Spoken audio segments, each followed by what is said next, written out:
আমরা চাই দুর্নীতিমুক্ত একটা বাংলাদেশ,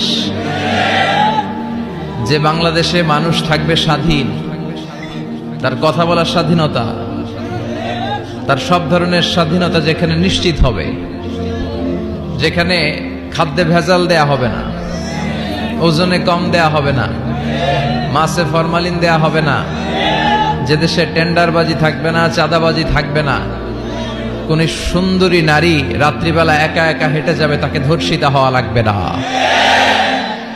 এরকম বাংলাদেশ আমরা চাই কি চাই না? এরকম বাংলাদেশ যদি চাই তাহলে এই কিতাবটা মানতে হবে। চিল্লা এখন ঠিক কিনা?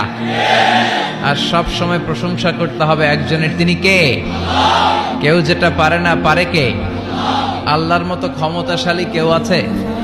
কথা বলেন। তার ধনভাণ্ডারের কোনো কুল কিনারা আছে?